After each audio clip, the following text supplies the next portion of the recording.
Good afternoon. आज हम करेंगे पिछले हफ्ते के इंटरनेशनल रिलेशंस के करंट अफेयर। तो पहला जो आपका करंट अफेयर है वो है ग्लोबल साउथ से रिलेटेड। प्राइम मिनिस्टर ने recently after world war two के बाद जो ग्लोबल ऑर्डर कंस्ट्रक्ट हुआ उसमें ग्लोबल साउथ की कंट्रीब्यूशन को जो है हाईलाइट किया। अब ये ग्लोबल साउथ है क्या? देखिए, ग्लोबल साउथ कोई एज सच स्पेसिफिक ऑर्गेनाइजेशन नहीं है, कोई फोरम नहीं है, ठीक है, कोई इंटरनेशनल फोरम नहीं है। ग्लोबल साउथ का कॉन्सेप्ट आया एक रिपोर्ट से जिसका नाम था ब्रांड रिपोर्ट। ठीक है, वो रिपोर्ट आई 1980 में। उस रिपोर्ट का सही नाम था, उस प्रोग्राम का सही नाम था north south a programme for survival. 1980 north south a programme for survival. Global south क्या दिखाता है? ग्लोबल साउथ इनफॉर्मली उन कंट्रीज का ग्रुप है जो कंट्रीज टेक्निकल पैरामीटर्स पे, सोशो इकोनॉमिक इंडिकेटर्स के पैरामीटर्स पे ग्लोबल नॉर्थ यानी कि वो कंट्रीज जो इन पैरामीटर्स में इन कंट्रीज से आगे हैं, वो कंट्रीज जो डेवलप्ड हैं टेक्नोलॉजी के मामले में, वो कंट्रीज जिनके सोशो इकोनॉमिक पैरामीटर्स जो है वो काफ़ी डेवलप्ड हैं, और वो कंट्रीज जो डेवलपिंग हैं और जो अभी जो है इन कंट्रीज से काफ़ी पीछे हैं, वो है ग्लोबल साउथ की कंट्रीज। अगर इसको बहुत जनरल पॉइंट ऑफ व्यू से देखें तो ग्लोबल साउथ की कंट्रीज वो कंट्रीज हैं जो एक टाइम पे कॉलोनियल हिस्ट्री और जो है इंपीरियलिज्म का जो है शिकार हुई थी। So after the world war two when these countries started to become independent countries, तो फिर इनकी जो है ग्रोथ जो है डेवलप्ड कंट्री से थोड़ी लेट शुरू हुई। But now after these 50-60 years, 50-60 years का जो टाइम स्पैन है, इसके बाद अभी ये जो सारी कंट्रीज हैं ये अभी सिग्निफिकेंट पावर शेयर को जो है होल्ड करती हैं।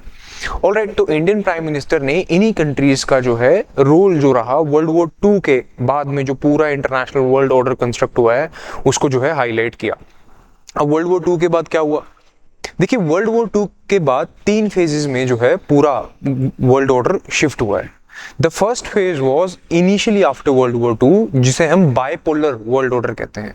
बायपोलर वर्ल्ड ऑर्डर में क्या था? बायपोलर वर्ल्ड ऑर्डर में 2 पावर्स थी। There were 2 powers, one was United States of America and second was Soviet Union, also known as United Soviet Socialist Republic.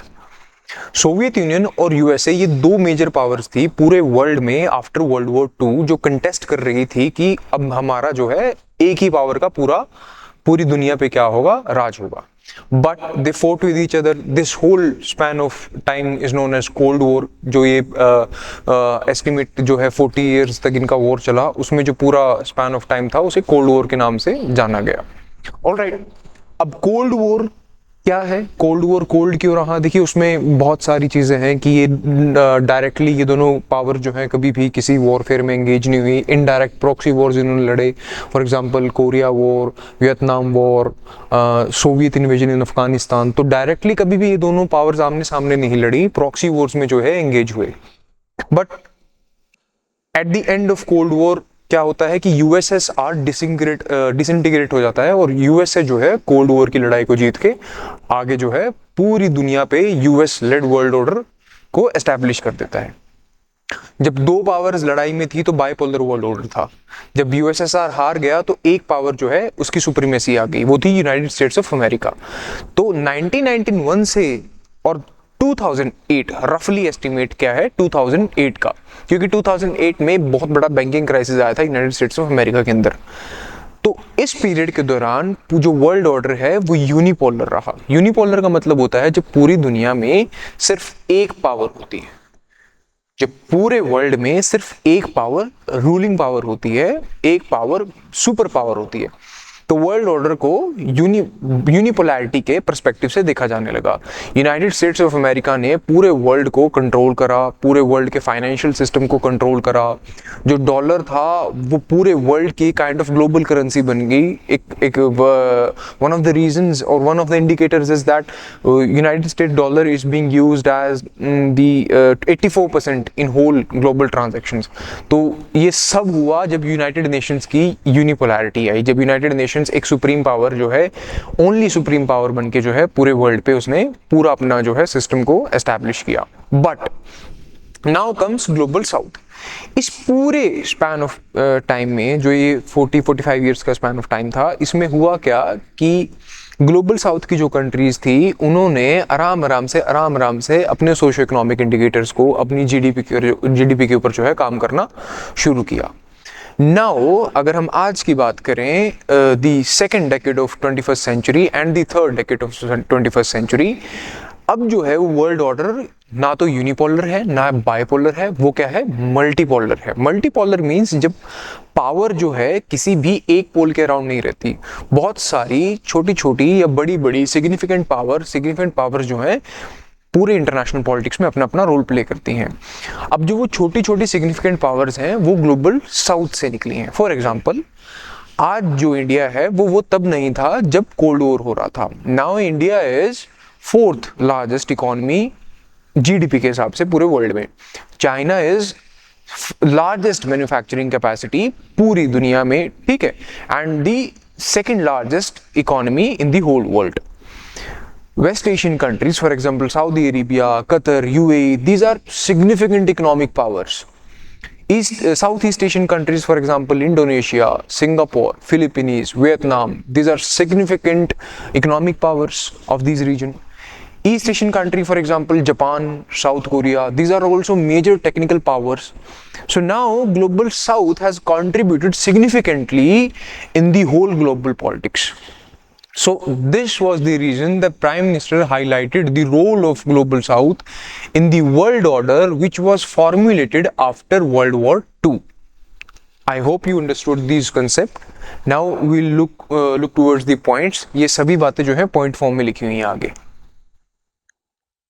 What Global South is? Global South relatively it resembles southern hemisphere, but it is not true कि सारी global south की countries जो है southern hemisphere में ही आती हैं. For example, there are some countries in Europe, mostly Eastern Europe, which are part of northern hemisphere, but still they are part of global south if you look towards their technical and socio-economic indicators. These are primarily countries which are located in Africa, Asia and Latin America. Primarily ये तीन continents की country हैं, Africa, Asia and Latin America. और इसमें भी कोई doubt नहीं है कि ये तीनों कॉन्टिनेंट्स जो हैं इन्होंने कॉलोनियल हिस्ट्री को फेस किया। नाउ ब्रांड रिपोर्ट जो आई वो आई 1980 में। ब्रांडेड प्रोग्राम क्या, उसका सही नाम क्या था, official name north south, a programme for survival. This north and this south, this reflects, north reflects developed countries and south reflects developing world. So there is a difference. The difference is based upon economic parameters, socio-economic indicators, not geographical parameters. Now, how global south is reshaping the whole world order? The first point is that it's economic growth. Now, global south accounts for the 40% of total world trade. 40% of total world trade is being the major share in the world trade, which accounts for 40%, is being held by global south countries. This is as per the United Nations Commission for Trade and Development. उसकी report है, उसके जो है मुताबिक जो पूरा global trade है उसका 40% उस पूरे ट्रेड में कंट्रीब्यूट करता है global south, right? And the second reason is that why 40%? Because two major countries, which is China and India, these are part of global south only, and these are major GDPs, the second largest GDP and the fourth largest GDP, which will become consequentially जो है third largest GDP by 2027 or 2028. We will surpass the Germany. And the second thing is that we are making or developing our alternative institutions. For example, during World War, the developed countries formulated institutions like World Bank, International Monetary Funds. Now, global South countries faces some sort of challenges while accessing these global institutions like World Bank and IMF.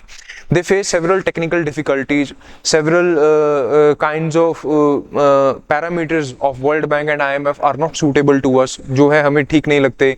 वो हमारी politics में बिना बात के जो है बहुत interfere करना चाहते हैं. They kind of impose the ideology of Western countries on the Oriental world. तो वो जो difficulties है वो face करने को हमें हमेशा मिलती हैं. So that is the reason that we started to develop our alternative institution. For example, National Development Bank. NDB is a kind of alternative, a viable alternative to the World Bank. Now, national development bank का scale अभी जो है बिल्कुल equal नहीं है world bank के. National development bank अभी बहुत नेसेंट स्टेज पे है, but still it is progressing very quickly. So National Development Bank is a viable alternative to the World Bank. Now the contingency reserve arrangement. The contingency reserve arrangement is an initiative by BRICS. National Development Bank is also an initiative by BRICS only, and contingency reserve arrangement is also initiative by BRICS. We will discuss BRICS later on in this class only. So contingency reserve arrangement is like these countries have made a fund of 100 billion. This fund is accessible to the all members of the contingency reserve arrangement while they face any sort of financial crisis. कभी भी अगर contingency reserve arrangement की countries को कोई financial crisis लगता है कि वो फेस करेंगी, तो वो इस रिजर्व को एक्सेस कर सकती हैं. जस्ट लाइक कि अगर किसी भी कंट्री के अंदर को फाइनेंशियल क्राइसिस आता है, तो जैसे वो पहले आईएमएफ को एक्सेस करा करते थे, आईएमएफ से जो है लोन की जो है प्रपोजल्स लगाया करते थे, और आईएमएफ जो है आईएमएफ के लोन्स को हार्ड लोन्स कहा जाता है क्योंकि वो बहुत सारी कंडीशंस के साथ आपको दिए जाते हैं. बट कंटीजेंसी रिजर्व अरेंजमेंट क्या है, उसका एक वायबल अल्टरनेटिव ऑप्शन है कि आपके ऊपर इतनी ज्यादा जो है कंडीशंस लगाई जाएंगी और आपको जो है इजीली एक्सेसिबल फंड दे दिया जाएगा. Alright, so these are two major alternative institutions, the two reasons that how we are reshaping the whole world order. There is also third reason, which is demographic strength. Demographic strength means that while Western or developed countries like Japan, South Korea, European countries, Italy, France, United Kingdom, Germany, these are facing a demographic crisis. Demographic crisis is like their share of elder population is growing comparatively to the share of younger population. But global South countries, for example, most of the countries in Africa, most of the countries in Asia, India, and most of the countries in Africa, they face a very lucrative option of a demographic dividend, which is in their favor, and that means कि उनकी जो young population है उसके number comparatively बहुत ज़्यादा है उनकी elder population से, और वो चीज़ उनकी economy को काफ़ी aid करेगी.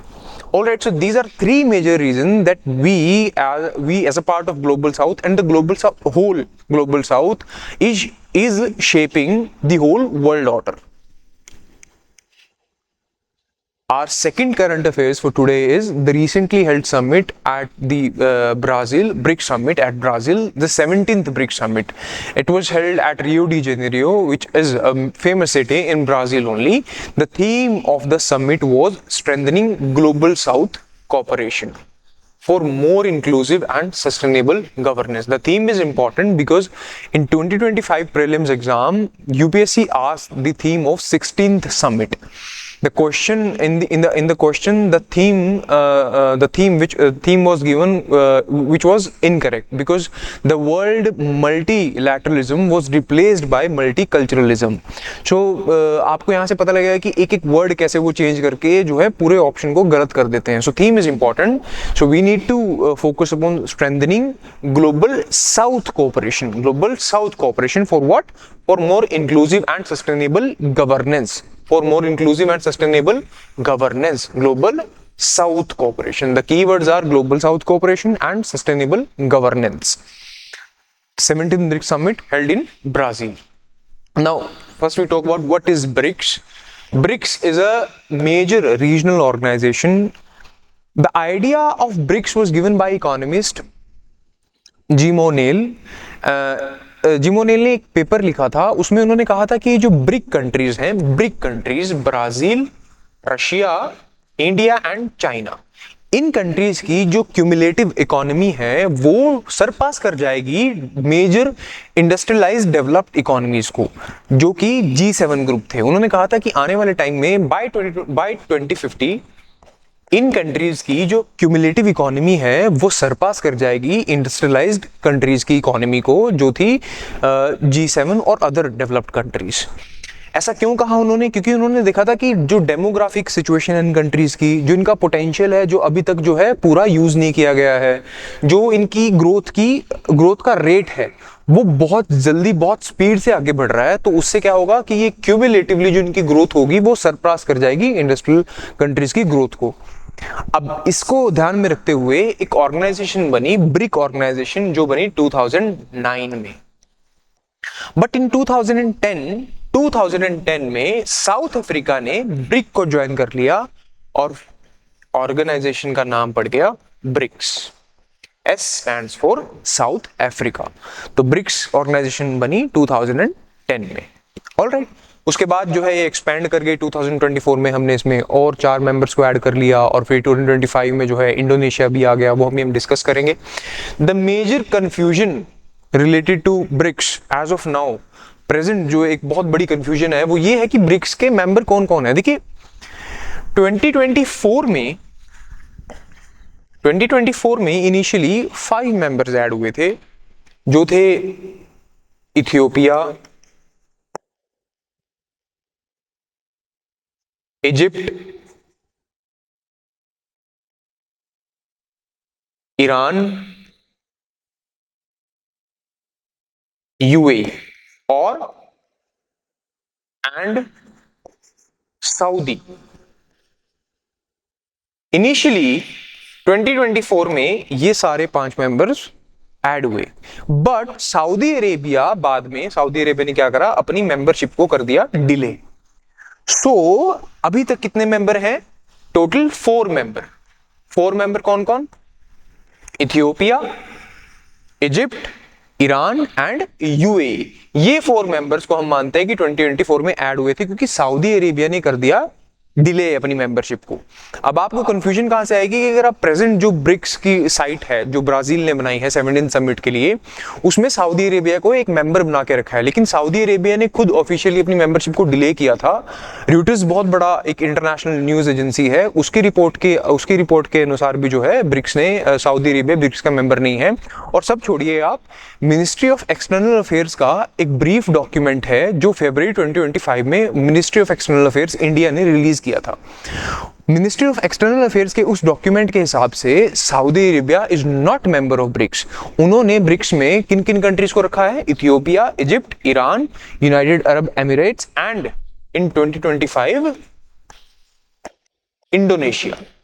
तो ये 5 मेंबर नए ऐड हुए हैं ब्रिक्स में। मिनिस्ट्री ऑफ एक्सटर्नल अफेयर्स के एक ब्रीफ डॉक्यूमेंट के हिसाब से, जो ब्रीफ डॉक्यूमेंट उन्होंने ब्रिक्स समिट 2025 के ऊपर लिखा था फरवरी 2025 में, उसके हिसाब से 5 मेंबर्स हैं, Ethiopia, Egypt, Iran, UAE and Indonesia. These are new members. Done. So these new members plus old 5 members, founding members of BRICS, this make total membership, total strength of BRICS equal to 10 members. तो 10 members की एक organisation है BRICS, एक regional organization. I hope I am clear about this. 16 summit जो हुआ था वो Kazan में रशिया में हुआ था, और जो 17 समिट है ये ब्राजील में हुआ है। Key highlights of the summits are that अभी इनमें कुछ ज्यादा इंपॉर्टेंट एज सच कोई बहुत स्टार्क जो है डिक्लेरेशन नहीं हुई है। क्लाइमेट फाइनेंस पे हमने डिक्लेरेशन की है। क्लाइमेट जो है हर किसी भी रीजनल समिट का या मेजर ग्लोबल समिट का जो है क्लाइमेट फाइनेंस एक बहुत इंपॉर्टेंट इशू रहता है। डेवलपिंग कंट्रीज के लिए क्लाइमेट क्राइसिस इशू है, लेकिन उसको फाइट करने के लिए क्लाइमेट फाइनेंस एक बहुत बड़ा इशू है ग्लोबल साउथ के लिए। बिकॉज ग्लोबल साउथ बिलीव्स के जब डेवलपमेंट हो रही थी तो जो ग्लोबल नॉर्थ है उसने जिस स्पीड से डेवलपमेंट करी उस स्पीड से ग्लोबल साउथ डेवलप नहीं कर पाया, क्योंकि बीच में आप क्लाइमेट चेंज को ले आए। तो आपने हमसे पहले जो डेवलपमेंट करी और जो उसमें आपने एमिशंस को रिलीज किया था, you are responsible for that, for this climate change, so you have to compensate us. So आपको क्या करना है? हमें कंपेंसेट करना है, and in the form of climate financing. तो उसके रिगार्डिंग जो है डिक्लेरेशन हुआ। The second declaration was on governance of artificial intelligence. Artificial intelligence is not phenomena which can be controlled by a single country. Let's say America can control the growth of artificial intelligence. America can regulate the growth of artificial intelligence. Artificial intelligence is a very advanced technology and it needs to be regulated and controlled by global as a one team, whole world as a one team at a global level. तो उसे क्या करना है, artificial intelligence को सबको control करना है, वो किसी एक से जो है कंट्रोल नहीं हो पाएगा। और इसके लिए सबसे पहले क्या चाहिए, हमें चाहिए एक फ्रेमवर्क, एक सस्टेनेबल फ्रेमवर्क, एक सिस्टम, एक स्ट्रक्चर जो पूरे वर्ल्ड के लेवल पे हो, जो आर्टिफिशियल इंटेलिजेंस की ग्रोथ को जो है कंट्रोल करे। The third one is BRICS partnership for eliminating socially determined diseases. Socially determined diseases like poverty, all right, health issues. So all these kind of diseases, poverty and social exclusion, these need to be dealt. Global south में ये चीजें common है, इसीलिए इसके ऊपर जो है हमने एक डेक्लेरेशन करी। ये 3 मेजर डेक्लेरेशन थी जो इस बार ब्रिक्स के समिट से आई। अदर हाइलाइट्स आर, ये मेजर हाइलाइट्स हैं, जैसे कि पहली हाइलाइट है कि ब्रिक्स ने इकट्ठे एक साथ क्या कहा कि मल्टीलैटरलिज्म के लिए सपोर्ट। अब मल्टीलैटरलिज्म 16th समिट की थीम भी थी। और दूसरा Bretton Woods institution. Bretton Woods institution कौन से हैं, IMF और वर्ल्ड बैंक ग्रुप, इन दोनों में रिफॉर्म के लिए भी डिमांड की कि ब्रेटन वुड्स इंस्टीट्यूशन में रिफॉर्म हो। फिर जब इन्होंने ये डिमांड की तो ट्रम्प बहुत ज्यादा गुस्सा हो गया। उन्होंने कहा कि मैं सभी ब्रिक्स कंट्री पे जो है 10% टैरिफ लगा दूंगा अगर इन्होंने डॉलर को रिप्लेस करने की कोशिश की। लेकिन हमने डॉलर को रिप्लेस करने की, हमने किसी को चैलेंज करने का कुछ नहीं कहा था। ब्रिक्स ने कहा था कि ब्रेटन वुड्स इंस्टीट्यूशन में क्या होनी चाहिए, रिफॉर्म्स होनी चाहिए। अगर रिफॉर्म नहीं होगी तो फिर क्या होगा, फिर लोग इनसे जो है मदद लेना बंद कर देंगे। तो रिफॉर्म होना इनमें बहुत जरूरी है। दूसरा, हमने एक साथ जो है सारी ब्रिक्स कंट्री ने कहा कि ब्राजील और इंडिया का जो है रोल जो है यूनाइटेड नेशन सिक्योरिटी काउंसिल में, UNSC में इंक्रीज किया जाए। ब्राजील और इंडिया का role United Nation Security Council में इंक्रीज किया जाए। ब्राजील और इंडिया दोनों G4 के मेंबर भी हैं। G4 क्या है, G4 एक ग्रुप ऑफ 4 कंट्रीज का एक ग्रुप है, Brazil, India, Japan and Germany. ये वो कंट्रीज हैं जो चाहती हैं कि UNSC की इनको परमानेंट मेंबरशिप दी जाए और UNSC की परमानेंट मेंबरशिप एक्सटेंड की जाए। फॉर एग्जांपल, UNSC की परमानेंट मेंबरशिप में ना तो कोई साउथ अमेरिकन कंट्री है, ना कोई कैरेबियन कंट्री है, ना कोई अफ्रीकन कंट्री है, और साउथ एशियन कंट्री भी कोई नहीं है, साउथ ईस्ट एशियन कंट्री भी कोई नहीं है। तो ये चाहते हैं कि ये कंट्रीज जो हैं इनको परमानेंट मेंबरशिप का जो है एक ऑफर दिया जाए और ये परमानेंट मेंबर्स बने UNSC की। Third and major development for us is that BRICS country ने simultaneously in a unison declare किया कि वो पहलगाम टेरर अटैक्स को और क्रॉस बॉर्डर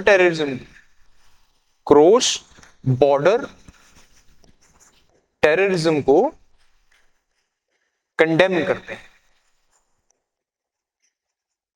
रिसेंटली SCO की डिफेंस मीटिंग में जो है पहलगाम टेरर अटैक्स को नहीं इंक्लूड किया गया, तो हमने उसको जो है जॉइंट डिक्लेरेशन में हमने पार्टिसिपेट नहीं लिया। बट ब्रिक्स ने एक जॉइंट डिक्लेरेशन में एक फर्म वॉइस में क्या कहा कि हम किसी भी टेररिज्म के किसी भी अटैक को, किसी भी स्टेट स्पॉन्सर्ड टेररिज्म को और किसी भी क्रॉस बॉर्डर टेररिज्म को, specially the attacks at Pahalgam in Jammu and Kashmir, हम उसे क्या करते हैं, कंडेम करते हैं। This is a major development. Alright, now the third current affairs is regarding our prime minister's visit to the Latin American and Caribbean countries. Caribbean countries is Trinidad and Tobago. Trinidad and Tobago जो है Indian diaspora उस country का एक major जो है population का हिस्सा है। और दूसरा, प्राइम मिनिस्टर गए अर्जेंटीना में और रिसेंटली वो जो है कल वो उन्होंने जो है स्टेट विजिट किया ब्राजील का। ब्राजील में वो ब्रिक्स के समिट के लिए भी गए थे। तो Latin America as such as a whole continent news में है। अब लैटिन अमेरिका है क्या, देखिए लैटिन अमेरिका जो है ग्रुप है सेंट्रल अमेरिकन कंट्रीज का, कैरेबियन कंट्रीज का और साउथ अमेरिकन कंट्रीज का। अराउंड 40+ कंट्रीज हैं इसके अंदर, 45 कंट्रीज। और ये इसमें इसका नाम लैटिन अमेरिका क्यों रखा गया, उसका रीजन है कि इन कंट्रीज में जो लैंग्वेज बोली जाती है वो मेजरली अपना जो रूट्स है उसकी लैटिन डायलेक्ट लैटिन जो है लैटिन लैंग्वेज में है, एंशिएंट लैंग्वेज में, जैसे कि स्पेनिश और पोर्चुगीज और स्पेनिश लैंग्वेज जो है वो लैटिन वर्ल्ड में बहुत ज़्यादा बोली जाती है, इसीलिए इस रीजन का नाम जो है लैटिन अमेरिका है। So Latin America and Caribbean countries are very important part of global south also. अभी हमने जो तीनों की तीनों न्यूज पढ़ी, थर्ड वन इज दिस, उन सब में ग्लोबल साउथ जो है वो एक कॉमन थ्रेड है। तो Latin America and Caribbean countries are also important part of global south. Our Prime Minister recently paid visit to Latin American countries, Brazil, Argentina, and the Caribbean countries is Trinidad and Tobago. Trinidad and Tobago जो है उसमें Indian diaspora बहुत ज़्यादा numbers में है। जो अभी जो ट्रिनिडाड एंड टोबैगो की प्राइम मिनिस्टर हैं, इनफैक्ट उनके जो एंसेस्टर्स हैं वो बिहार से हैं, उनकी जो रूट्स हैं वो बिहार में हैं। तो इसीलिए ट्रिनिडाड एंड टोबैगो में एक्चुअली ट्रिनिडाड एंड टोबैगो में इंडियंस गए कब, जब ह्यूमन स्लेवरी पे बैन लग गया। तो ब्रिटिशर्स को जो प्लांटेशन के लिए लेबर तो चाहिए थी, तो ब्रिटिशर्स ने इंडेंचर्ड लेबर के फॉर्म में, यानी कि एक कॉन्ट्रैक्चुअल लेबर जिसको जो है पैसे मिलते थे बाद में तो वो वापस नहीं आ पाते थे, तो यहाँ से जो है UP Bihar, majorly UP Bihar and Jharkhand से बहुत सारे जो है लोग गए और वो जो है यहाँ एक कैरिबियन कंट्री में आके वो एस्टैब्लिश हो गए। आज जो है वो इंडियन डायस्पोरा का पार्ट है और बहुत ज़्यादा जो है मेजर शेयर ऑफ पॉपुलेशन हमारे जो है हम अपना ओरिजिन इंडिया से ट्रेस करती हैं। Alright, so Latin and Caribbean countries consist of regions South America, Central America and Caribbean region, comprising 45 countries. Done? Comprising 45 countries. Economic ties between Latin America and India, हमारा जो total bilateral trade है वो 35 billion के आसपास है, 35 billion के आसपास है। लेकिन ये जो ट्रेड है ये इंडिया के लिए ट्रेड सरप्लस नहीं है, डेफिसिट है। इंडिया ट्रेड डेफिसिट फेस करता है। फॉर एग्जाम्पल, ट्रेड डेफिसिट का मतलब कि हम एक्सपोर्ट कम करते हैं, इंपोर्ट ज्यादा करते हैं। हम एक्सपोर्ट करते हैं हम 14-15 बिलियन के आसपास, और जो इंपोर्ट करते हैं वो हम 20-21 बिलियन के आसपास करते हैं। So that's why the trade ties between India and Latin America and Caribbean countries is not in our favor. We are facing trade deficit, but trade deficit is comparatively less. And the region as such is very important for us. Why it is important for us? We will look forward. अब trade target क्या है कि हमने इसी trade को 100 billion तक increase करना है बाय 2027 टू 2028 तक। इस फाइनेंशियल ईयर तक हमने जो ट्रेड है उसे 35 बिलियन से 100 बिलियन तक इंक्रीज करना है। डॉलर की हम बात कर रहे हैं। Export and import, now Latin America and Caribbean countries as a whole group a rank करती हैं 8th among India's import sources. India के टोटल इंपोर्ट सोर्सेज जो हैं 1, 2, 3, 4, उसमें रैंकिंग है लैटिन अमेरिकन कैरिबियन कंट्रीज की 8th नंबर पे। और इंडिया रैंक करता है इनके एक्सपोर्टिंग पार्टनर्स, यानी कि लैटिन अमेरिका एक्सपोर्ट किसको कितना करती हैं 1, 2, 3, उसमें इंडिया रैंक करता है उनके लिए 9th पोजिशन पे। डन। मेजर इंपोर्ट्स क्या है हमारे, हम उनसे मेजरली एग्रीकल्चरल और एक्सट्रैक्टिव मतलब petroleum sources, crude and petroleum sources. For example Venezuela, Argentina has second largest share oil reserves, तो ये हम उनसे इंपोर्ट करते हैं। पर्ल्स एंड प्रीशियस स्टोन्स हम उनसे इंपोर्ट करते हैं। वेजिटेबल ऑयल्स में भी अर्जेंटीना, अगेन सोयाबीन ऑयल, ठीक है, सोया ऑयल हम उनसे इंपोर्ट करते हैं। मेजर एक्सपोर्ट्स हमने एक्सपोर्ट क्या करते हैं, मैन्युफैक्चर्ड कमोडिटीज। ये एडवांटेज पॉइंट है हमारा कि हम उन्हें मैन्युफैक्चर्ड कमोडिटीज मैन्युफैक्चर कर रहे हैं, जैसे कि motor vehicles, chemical products and mineral fuels, ये हम उन्हें ज्यादातर एक्सपोर्ट करते हैं। ट्रेड एग्रीमेंट्स हमारे बिल्कुल है, हमारा पीटीए है, प्रेफरेंशियल ट्रेड एग्रीमेंट मर्कोसर के साथ। अभी मर्कोसर क्या है, मर्कोसर एक ग्रुपिंग है, मर्कोसर ग्रुपिंग 1991 में बनी थी। किस किस के बीच में, Brazil, Paraguay, Uruguay and Argentina. Brazil, Paraguay, Uruguay and Argentina. अगर आप मैप पे देखेंगे तो ये बिल्कुल साथ में है सारी कंट्रीज। तो इनके बीच में एक क्या बनी, एक इकोनॉमिक यूनियन, एक इकोनॉमिक ऑर्गेनाइजेशन बनी जिसका नाम था मर्कोसुर। तो इंडिया मर्कोसर के साथ प्रेफरेंशियल ट्रेड एग्रीमेंट साइन कर रखा है, ठीक है। ऐसे ही हमारा कंप्रिहेंसिव इकोनॉमिक पार्टनरशिप एग्रीमेंट है सिपा, किसके साथ, चिले के साथ। और पेरू के साथ हमारे एफटीए नेगोशिएशन अभी जो है ऑनगोइंग चल रहे हैं। Third point is that LAC is a supplier of critical minerals. It is a supplier of critical minerals because यहाँ पे एक बहुत इंपॉर्टेंट स्ट्रेटेजिक लोकेशन है जिसको लिथियम ट्रायंगल के नाम से भी जाना जाता है। लिथियम ट्रायंगल क्या है? लिथियम ट्रायंगल एक लोकेशन है जो 3 कंट्रीज के बीच में है। वो 3 कंट्रीज कौन सी हैं? वो 3 कंट्रीज हैं चिले प्लस उरुग्वे प्लस अर्जेंटीना। ये 3 कंट्रीज का बॉर्डर जहां मिलता है, अर्जेंटीना के नॉर्थ में, उरुग्वे के वेस्ट में और चिले के नॉर्थ ईस्ट में। तो ये 3 कंट्रीज जहां मिलती हैं, यहाँ पे एक लोकेशन बनती है जिसको हम बोलते हैं लिथियम ट्रायंगल। यहाँ पे लिथियम बहुत ज्यादा मात्रा में मिलता है, तो इसीलिए LAC क्या है? क्रिटिकल मिनरल्स का सप्लाई का मेजर सोर्स है। हमने अर्जेंटीना के साथ जो है एग्रीमेंट भी साइन किया है। हमारी जो काबिल है खनिज विदेश लिमिटेड, जो हमारी एक ऑर्गेनाइजेशन है, ज्वाइंट वेंचर ऑर्गेनाइजेशन है मिनिस्ट्री ऑफ माइंस की, जो बाहर के देशों में जाके माइंस एक्सप्लोरेशन के और माइनिंग के ऑपरेशंस कंडक्ट करती है हमारे लिए।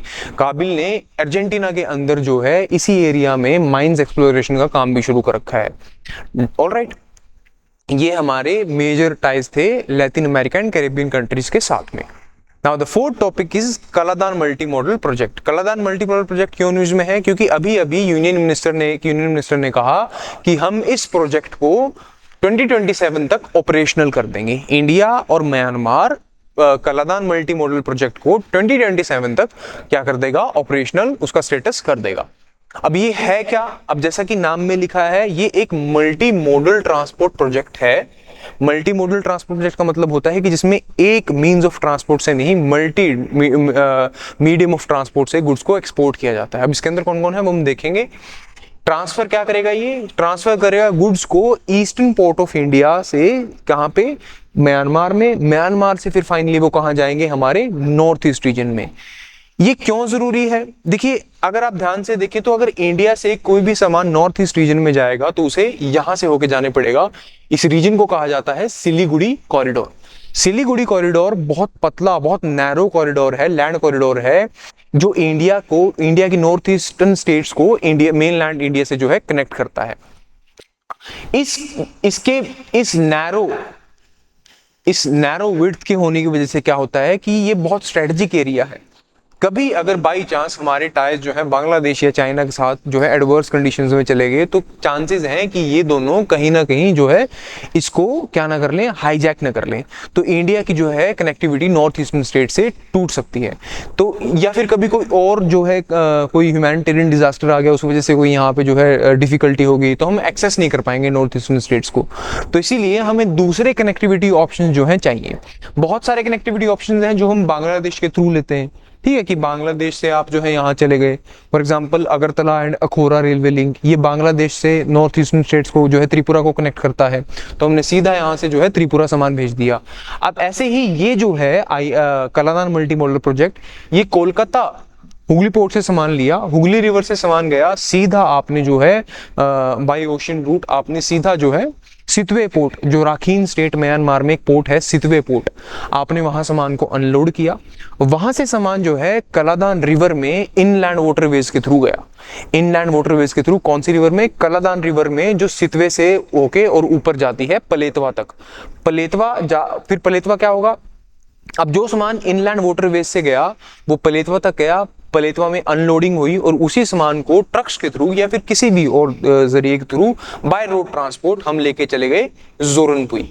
जोरनपुई क्या है? जोरनपुई एक विलेज है। वो विलेज क्या करता है? वो विलेज बिल्कुल बॉर्डर पे स्टेट है, मिजोरम और म्यांमार के बिल्कुल बॉर्डर पे। यानी कि इंडिया में अगर आप म्यांमार से आएंगे मिजोरम के थ्रू, तो सबसे पहला विलेज जाएगा वो जोरनपुई आएगा। तो जोरनपुई आप आए, पलेतवा से जोरनपुई बाय रोड, और फिर बाय रोड जोरनपुई से आप सीधा कहाँ गए? ऐजवाल, मिजोरम की सीधा कैपिटल में। तो ये क्या है? ये कलादान मल्टी मॉडल प्रोजेक्ट है, ताकि हम जो है सिर्फ चिकन्स नेक कहा जाता है सिलीगुड़ी कॉरिडोर को, तो हम जो है सिर्फ इस रूट के डिपेंडेंट ना रहे, हमारे पास दूसरी रूट्स भी हों पूरी नॉर्थ ईस्टर्न स्टेट्स के साथ कनेक्टिविटी मजबूत करने में, और नॉर्थ ईस्टर्न स्टेट्स को एक बहुत अच्छा इकोनॉमिक हब बनाने के लिए। जितने ज्यादा जो है आउटवेज होंगे हमारे पास, तो उतने ही ज्यादा क्या होगा, हमारा सामान जो है वो बाहर एक्सपोर्ट किया जा सकता है, उसे बाहर भेजा जा सकता है। ऑलराइट, तो यही कालाधान मल्टी मॉडल प्रोजेक्ट का एक बहुत बड़ा ऑब्जेक्टिव है। ये हुआ था इंडिया और म्यांमार के बीच में। इसकी नोडल मिनिस्ट्री है मिनिस्ट्री ऑफ एक्सटर्नल अफेयर्स, जिसकी इंप्लीमेंटेशन की तरफ ध्यान देती है। साइन हुआ था 2008 में। नाउ प्रोजेक्ट डेवलपमेंट अब 2008 में हुआ था, और इतनी लेट क्यों होगा? क्योंकि म्यांमार में काफी इंस्टेबिलिटी है। 2020 ऑनवर्ड जो है म्यांमार में काफी इंस्टेबिलिटी रही। वहां पे अभी क्या है, मिलिट्री कू है, वो मिलिट्री हुंटा जो है वहां पे गवर्नेंस को एडमिनिस्टर करता है। तो इस वजह से अब सिविल वॉर भी चल रहा है म्यांमार में काफी टाइम से। तो राखीन स्टेट जहाँ पे सितवे पोर्ट है वहां पे रोहिंग्या क्राइसिस हो गया था। तो इस वजह से प्रोजेक्ट काफी डिले हो गया, लेकिन अभी यूनियन मिनिस्टर ने कहा है कि 2027 तक इन प्रोजेक्ट को क्या करेंगे, ऑपरेशनल कर देंगे।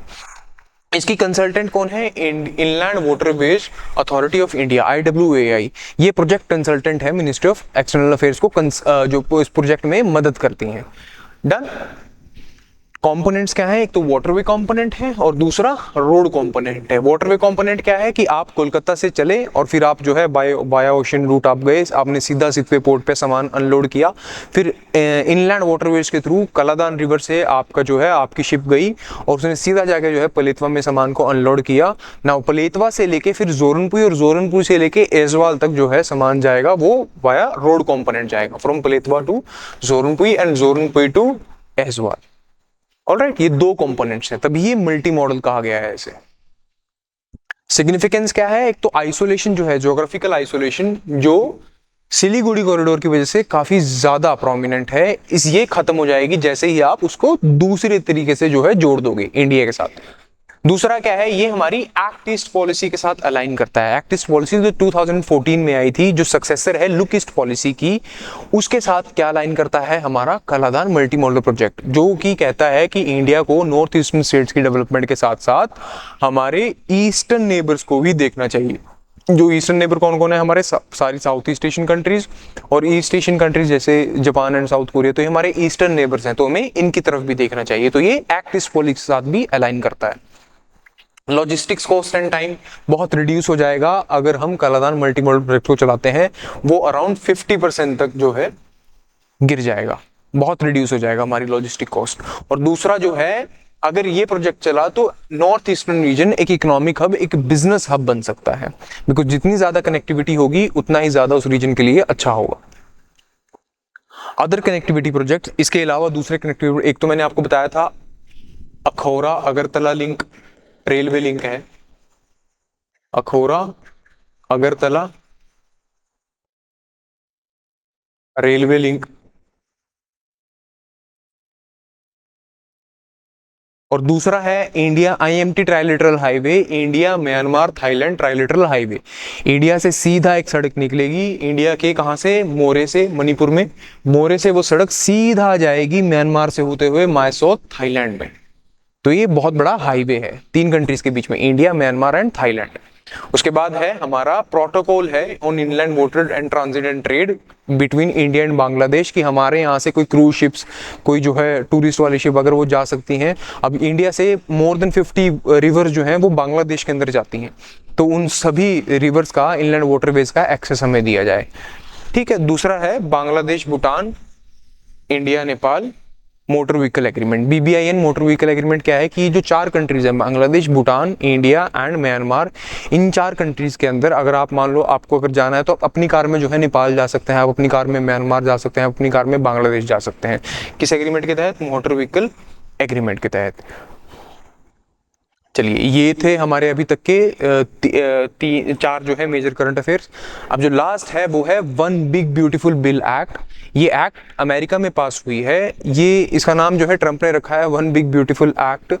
अब इस एक्ट ने किया क्या? इस एक्ट ने जो अमेरिका का इतने टाइम से अमेरिकन डिप्लोमेसी का, अमेरिकन गवर्नमेंट का एक जो बहुत बड़ा ऑब्जेक्टिव रहा है क्लीन एनर्जी के लिए, कि अमेरिका के अंदर जो है अमेरिका क्लीन एनर्जी को प्रमोट करता है, सोलर प्रोजेक्ट को, विंड प्रोजेक्ट्स को, ठीक है, मतलब सारी रिन्यूएबल एनर्जीज को जो है अमेरिका प्रमोट करता है, फॉसिल फ्यूल को अमेरिका जो है उसको प्रमोट नहीं करता। अब ट्रंप ने आके कहा, जब ट्रंप प्रेसिडेंशियल कैंपेन भी कर रहे तब भी उन्होंने कहा था कि ये क्लीन एनर्जी, ये इलेक्ट्रिक व्हीकल्स, ये सब स्कैम है, ये सब शैम है, मैं अगर प्रेसिडेंट बनूंगा तो मैं इन पॉलिसीज को बिल्कुल खत्म कर दूंगा। बाइडेन की एक एक्ट थी जिसका नाम था इन्फ्लेशन रिडक्शन एक्ट। अभी ट्रंप से पहले जो प्रेसिडेंट थे अमेरिका के, उनका नाम था जो बाइडेन। उनके एडमिनिस्ट्रेशन एक एक्ट लेके आई थी कोविड के बाद। उस एक्ट का नाम था इन्फ्लेशन रिडक्शन एक्ट। वो एक्ट क्लीन एनर्जी पॉलिसीज को बहुत ज़्यादा प्रमोट करती थी। वो एक्ट इलेक्ट्रिकल व्हीकल्स को सब्सिडाइज करती थी। वो लोगों को इलेक्ट्रिकल व्हीकल खरीदने के लिए जो है सब्सिडी देती थी, उनको उनके टैक्सेस को कट करती थी। ट्रम्प को ये बात बिल्कुल पसंद नहीं थी। ट्रम्प कहते थे कि ये बहुत ज़्यादा वेस्ट ऑफ मनी है। अगर हम, क्योंकि रिन्यूएबल एनर्जी के साथ क्या है कि वो बेस लोड कैपेसिटी को इंक्रीज नहीं करती और इन्वेस्टमेंट काफ़ी होती है। तो ट्रम्प ने कहा कि हम जो है गलत जा रहे हैं, हमें इस तरफ नहीं जाना चाहिए, हमें जो है ऑयल की प्रोडक्शन को और ज़्यादा बढ़ाना चाहिए। तो ट्रम्प ने आके अब इस एक्ट को जब उन्होंने वो लेके आए, तो उन्होंने ये एक्ट ने जो क्लीन एनर्जी पॉलिसीज थी जो पिछली एडमिनिस्ट्रेशन की, उसे क्या कर दिया, खत्म कर दिया। उन्होंने कहा कि मैं अब आपको कोई ईवी पे जो है रियायत नहीं दूंगा, कोई ईवी पे आपको टैक्स सब्सिडीज नहीं दी जाएंगी, और कोई ईवी जो है वो सस्ती नहीं होंगी। ईवी बनाने के लिए मैं कोई जो है आपको राहत नहीं दूंगा, ऐसा कुछ भी नहीं होगा। बल्कि ऑयल एक्सप्लोरेशन को प्रमोट कीजिए, ऑयल और फॉसिल फ्यूल्स के एक्सप्लोरेशन को आप प्रमोट कीजिए, राइट। उन्होंने ये कहा। अब reduction in clean energy support, जो फेडरल सपोर्ट दिया जाता था उसको अब ऐसा नहीं है कि एकदम कट डाउन कर दिया कि कल से जो है फेडरल सपोर्ट दिया नहीं जाएगा। टाइम लिमिट रखी है 2020, अगली स्लाइड में है वो 2027 की टाइम लिमिट रखी है कि लेट 2027 तक आपको जो क्लीन एनर्जी पे टैक्स क्रेडिट दिए जाते हैं, कि जितनी ज़्यादा आप क्लीन एनर्जी उससे जुड़े हुए प्रोडक्ट्स बनाएंगे तो उसमें आपको टैक्स क्रेडिट दिए जाएंगे, ताकि बाद में आपको टैक्स कम भरना पड़े। 2027 तक वो सब खत्म हो जाएंगे। तो phase out of federal incentive phases में रॉयल्टी रेट्स को घटा दिया है डोमेस्टिक। अब रॉयल्टी रेट्स का मतलब अगर रॉयल्टी रेट्स ज़्यादा होंगे तो जो ड्रिलिंग है उसकी कॉस्ट बहुत ज़्यादा होगी, फॉसिल फ्यूल की ड्रिलिंग को। उन रेट्स को घटा दिया है ताकि फॉसिल फ्यूल्स की ड्रिलिंग और ज़्यादा हो, फॉसिल फ्यूल्स जो non renewable sources of energy हैं वो और ज़्यादा यूज़ किए जाएं, जो ट्रम्प कहते आए थे। ठीक है। दूसरा है, अब इससे क्या फ़र्क पड़ेगा, अगर ईवीज का नंबर, क्लीन एनर्जी का नंबर घट गया, तो कई अमेरिकन जो एक्सपर्ट्स हैं उन्होंने ये कहा है कि इससे जो है direct house hold electricity bill बढ़ जाएंगे लोगों के। वो कैसे? इस एक्ट के अंदर कोई प्रोविजन नहीं है बिलों को बढ़ाने का, लेकिन सप्लाई में बहुत कमी आ जाएगी, क्योंकि अभी तक क्लीन एनर्जी जो प्रोजेक्ट्स हैं वो इलेक्ट्रिसिटी की सप्लाई को उन्होंने मेंटेन करके रखा हुआ था बढ़िया। अगर एकदम से आप सप्लाईज कम कर दोगे, आप जो है उनको 2027 की आपने डेट दे दी, 2 साल में अंदर अंदर जो है उनको टैक्स क्रेडिट खत्म हो जाएंगे, तो उनके पास कोई ऑप्शन नहीं बचेगा वायबल क्लीन एनर्जी प्रोड्यूस करने का। तो अगर सप्लाई कम हो जाएगी और डिमांड बढ़ जाएगी, क्योंकि आर्टिफिशियल इंटेलिजेंस में अमेरिका लीड कर रहा है, सेमीकंडक्टर के डिजाइन में अमेरिका लीड कर रहा है, तो इतने बड़े बड़े कंप्यूटिंग प्रोग्राम्स आप चला रहे हो जो बहुत ज़्यादा इलेक्ट्रिसिटी डिमांड करते हैं, और सप्लाई आपने कम कर दी, तो उससे होगा क्या? उससे ये होगा कि आपकी सप्लाई कम हो जाएगी इलेक्ट्रिसिटी की वजह से, जिसकी वजह से बिजलियों के दाम बढ़ जाएंगे। तो इस वजह से एक एस्टिमेट लगाया जा रहा है कि इसका इम्पैक्ट होगा हाउस होल्ड्स के एनर्जी बिल्स पे, जो इंक्रीज हो जाएंगे। दूसरा क्या है? Fossil, end of tax credit हमने कर लिया। फोसिल फ्यूल के एक्सपेंशन, जो मैंने आपको अभी बताया कि वन बिग ब्यूटीफुल एक्ट जो है वो फोसिल फ्यूल को एक्सपैंड करने के लिए आया है, कि क्लीन एनर्जी को हम 2027 तक जो टैक्स क्रेडिट मिलते हैं हम उसे खत्म करेंगे, और आप जो है फोसिल फ्यूल के एक्सपेंशन को बढ़ाइए। हालांकि इस चीज को क्रिटिक्स ने जो है क्रिटिसाइज किया है। उन्होंने कहा है कि अमेरिका इतनी बड़ी एनर्जी हंगरी कंट्री है, फोसिल फ्यूल्स एक वायबल ऑप्शन नहीं है अमेरिका की पूरी जो है एनर्जी डिमांड को कैटर करने के लिए। आपको क्लीन एनर्जी चाहिए ताकि आप अपनी एनर्जी जो है सप्लाई को डाइवर्सिफाई कर सकें। फोसिल फ्यूल्स पे पूरी तरीके से निर्भर रहना, पूरी तरीके से डिपेंडेंट रहना एक वायबल ऑप्शन नहीं है, एक प्रैक्टिकल ऑप्शन नहीं है। ये क्रिटिक्स ने क्या किया है, इसको जो ट्रम्प की एक्ट है one big beautiful bill act, इसको क्रिटिसाइज किया है। Alright, the broader implications of these are that US energy security, again की यूएस कंप्लीटली जो है वो फॉसिल फ्यूल्स पे डिपेंडेंट नहीं रह सकता, उसे जो है क्लीन एनर्जी चाहिए ताकि वो इकोनॉमिकली भी और एनवायरमेंटल दोनों अपने गोल्स को जो है एक साथ कैटर कर सके। दूसरा है चाइना की हेजेमनी इन क्लीन एनर्जी। अगर यूएस क्लीन एनर्जी से पीछे हो जाए कि हम नहीं क्लीन एनर्जी की दौड़ में जा रहे, हम क्लीन एनर्जी को बिल्कुल इंसेंटिवाइज नहीं कर रहे, चाइना इस चीज को इंसेंटिवाइज करे, तो चाइना आने वाले टाइम में जो, क्योंकि आने वाले टाइम का फ्यूचर क्लीन एनर्जी ही है, आने वाले टाइम में चाइना अगेन जो है, अब यूएस ने पूरी रेस को ही खाली छोड़ दिया, तो चाइना के लिए इजी हो सकता है कि वो क्लीन एनर्जी को पूरे ग्लोबल लेवल पे क्लीन एनर्जी को अपने जो है हाथ में कंसंट्रेट कर ले, जो कि हमारे लिए भी बहुत बड़ी जो है क्या है सिक्योरिटी कंसर्न है, और अमेरिका के लिए तो है ही। ऑलराइट, ये इसके दो क्या है ब्रॉडर इंप्लीकेशंस हैं। So these all are current affairs of July first week. I hope आपको ये समझ में आए होंगे, और हम मिलते हैं अगले वीक के करंट अफेयर्स के साथ of international affairs. Thank you very much.